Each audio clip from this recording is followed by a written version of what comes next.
नवद लफ्त इंतबाहकुम। अस्सलाम वालेकुम दोस्तों, 3 बड़ी खबरें आ रही हैं। ईरान से जुड़े ड्रोन हमले में कुवैत इंटरनेशनल एयरपोर्ट दहला। कुवैत ने पड़ोसी मुल्कों में रेडियो एक्टिव लीकेज का अलर्ट जारी किया और ईरान का बड़ा सवाल, अमेरिकी बेस ने खाड़ी को आखिरकार दिया क्या। दोस्तों, ये सिर्फ खबरें नहीं है, ये बदलते मिडिल ईस्ट की तस्वीर है जहां अब जवाब दिया जा रहा है और ईरान खुद को एक ताकतवर मोर्चे के तौर पर लगातार पेश कर रहा है। जहां सबसे पहले आप इस वीडियो पर नजर डालिए। ईरान का जोरदार धमाका, कुवैत इंटरनेशनल एयरपोर्ट दहला। दोस्तों, मिडिल ईस्ट से इस वक्त एक बड़ी और सनसनीखेज खबर जो है वो सामने आई। ईरान से जुड़े हमलों के बीच कुवैत इंटरनेशनल एयरपोर्ट के ड्रोन से निशाना बनाया गया। ठीक 25 मार्च को भारतीय समय अनुसार सुबह 6 बजे एयरपोर्ट के फ्यूल टैंक को सीधा निशाना बनाया गया जो अमेरिका जा रहा था और देखते ही देखते वहां आग भड़क उठी। कुवैत की सिविल एविएशन अथॉरिटी के मुताबिक नुकसान लिमिटेड बताया जा रहा है, लेकिन असल सवाल यह है कि बार बार एयरपोर्ट कैसे निशाने पर आ रहा है, क्या हुआ। ये पूरी जानकारी जो है वो अब सामने आई है। दोस्तों, बुधवार को ड्रोन हमले के दौरान स्टोरेज को हिट किया गया, फायर ब्रिगेड को तुरंत तैनात किया गया और आग पर काबू पाने की लगातार कोशिश भी की गई। राहत की बात यह है कि अब तक किसी जान के नुकसान की खबर नहीं आई है, लेकिन दोस्तों ये पहला हमला भी नहीं है। कुवैत इंटरनेशनल एयरपोर्ट पर लगातार निशाने पर है कुवैत का इंटरनेशनल एयरपोर्ट। अब कुछ लोग ये लगातार सवाल कर रहे हैं कि भाई ईरान जो है ये अरब मुल्कों को निशाना बना करके गलत कर रहा है, ये ईरान को नहीं करना चाहिए था। पर सबसे बड़ा सवाल है कि क्यों बार बार ईरान जो है वो कुवैत पर, वो बहरीन पर, वो सऊदी अरब पर, कतर पर, यूएई पर हमला कर रहा है। इन 5 मुल्कों के अलावा और किसे निशाना बना रहा है। ईरान ओमान पर हमला नहीं कर रहा है क्योंकि इतना बड़ा इंफ्रास्ट्रक्चर अमेरिका का ओमान में नहीं है और जहां जहां मौजूद है उस जगह को निशाना बना रहा है सिर्फ अमेरिका के ठिकानों पर। जो अमेरिका को मदद देने का काम कर रहे हैं उन जगहों को निशाना बना रहा है, वो अरब मुल्कों पर निशाना नहीं साध रहा है। ईरान पर हमले किए जा रहे हैं और वो सिर्फ अमेरिका को मुंहतोड़ जवाब दे रहा है, जिसकी तस्वीर आज सुबह कुवैत इंटरनेशनल एयरपोर्ट से सामने आई है। अब सवाल यह है, इन हमलों से ईरान आखिरकार दिखाना क्या चाहता है। सवाल सीधा है, यह हमला सिर्फ कुवैत पर नहीं है बल्कि पूरे सिस्टम पर एक पैगाम है। जो भी अमेरिका इजराइल के साथ खड़ा होगा वो अब सुरक्षित नहीं है, वो हमारी रडार पर है। आप उनके साथ कांटेक्ट खत्म करो, हमारे हमले आप पर बंद हो जाएंगे।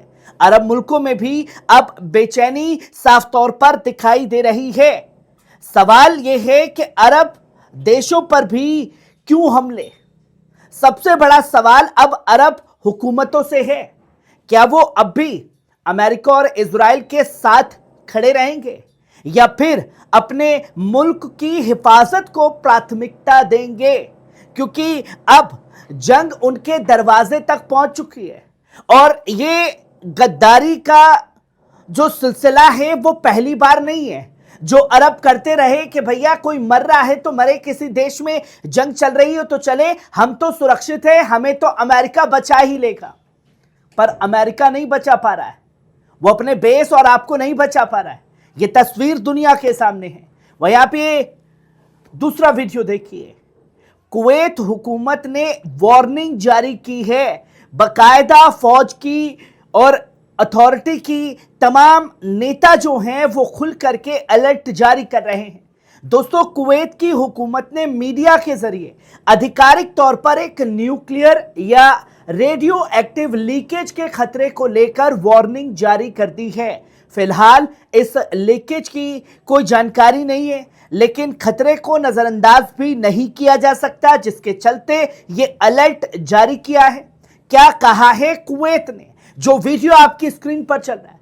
दोस्तों, कुवैती अथॉरिटीज का कहना है कि पड़ोसी मुल्कों में किसी तरह का रेडियो एक्टिव रिसाव हो सकता है। इसी वजह से एहतियाती कदम उठाने की बात भी कही गई है और अवाम को सतर्क रहने की हिदायत भी दी जा रही है। अलर्ट पूरी तरीके से है। क्या कुवैत में कुछ बड़ा होने वाला है या कुवैत कुछ बड़ा करने वाला है? ये अहम सवाल जो है वो खड़ा हो गया है। अगर रेडियो एक्टिव लीकेज होता है तो इसका असर सिर्फ एक मुल्क तक सीमित नहीं रहता, हवा और माहौल के जरिए ये कई इलाकों तक फैल सकता है, जिससे सेहत, पानी और जमीन सब कुछ प्रभावित हो सकते हैं। जो तस्वीर दुनिया के सामने है, जंग से जुड़ा एक बड़ा कनेक्शन भी कुवैत का सामने आया है।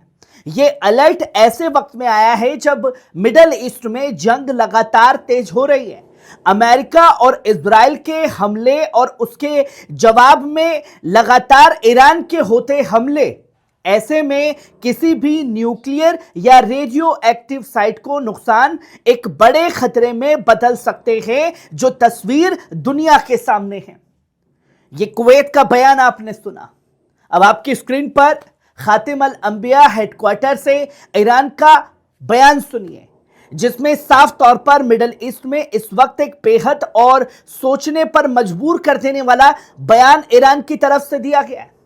ईरान के खातिम अल अंबिया हेडक्वार्टर के तर्जुमान ने पूरे अरब और इस्लामी दुनिया से एक बड़ा सवाल किया है। अमेरिकी बेस ने आपको क्या दिया? अगर इजराइल हमला करे तो क्या अमेरिका आपकी हिफाजत करेगा? यह सिर्फ सवाल नहीं है दोस्तों, ये पूरे स्ट्रेटजी पर सवालिया निशान हैं, जिन्हें यह लगता था कि हबीबी नाचेंगे, गाएंगे, पैसा देंगे, अय्याशी करवाएंगे अमेरिकियों की और वो उसकी हिफाजत करेगा।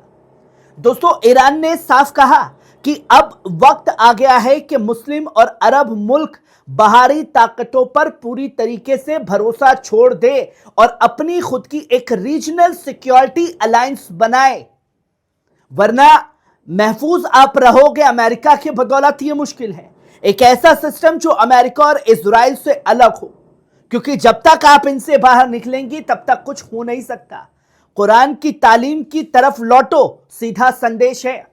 दोस्तों, ईरान ने यह भी कहा कि इस्लामी मुल्कों को कुरान की तालीम की तरफ लौटना चाहिए और आपस में भाईचारा और इत्तेहाद के साथ अपनी ताकत को मजबूत करना चाहिए, क्योंकि बिखरे हुए मुल्क हमेशा बाहरी ताकतों पर निर्भर रहते हैं और वो कभी भी खड़े नहीं हो सकते, कभी भी उन्हें किसी भी वक्त कुचला जा सकता है। अमेरिका पर सीधा हमला, भरोसा क्यों टूट रहा है? दोस्तों, ईरान का साफ तौर पर इशारा है कि खाड़ी देशों में अमेरिकी के कई मिलिट्री बेस है, लेकिन सवाल ये उठ रहा है कि आखिरकार जब असली खतरा आता है तो क्या अमेरिका सामने आता है आपको बचाने के लिए? यही चीज साबित करनी है या सिर्फ अपने फायदे के लिए मौजूद रहता है? जब तक आप तेल देंगे, पैसा देंगे, तब तक आप महफूज हैं। ना तो वो आपके तेल के टैंकर बचा पा रहा है, ना ही आपके मुल्क के लोगों को बचा पा रहा है। ईरान का साफ तौर पर कहना है कि जो हमले उसके खिलाफ हो रहे हैं वो एक नए दौर की शुरुआत है, जहां अमेरिका और इजराइल मिलकर पूरे इलाके को कंट्रोल करना चाहते हैं और ये हम होने नहीं देंगे। और इसी वजह से ईरान खुद को उम्मत की हिफाजत के फ्रंट पर बता रहा है, जो तस्वीरें दुनिया के सामने आई हैं। दोस्तों, ईरान का ऑफर मिलिट्री यूनियन, ये तस्वीर दुनिया के सामने है। इस खेल को समझना जरूरी है। सबसे बड़ी बात यह है कि ईरान ने खुलकर ऑफर दिया है कि वो तैयार है एक मिलिट्री और सिक्योरिटी यूनियन बनाने के लिए, अपना खुद का अरब नाटो, जिसमें अमेरिका और इजराइल की कोई मौजूदगी ना हो। ये तस्वीर दुनिया के सामने सेट कर दी है। और अब आप लोग कमेंट में बताइए कि ईरान के ये हमले सही हैं या गलत। खबर कैसी लगी कमेंट में अपनी राय जरूर दीजिएगा। शुक्रिया।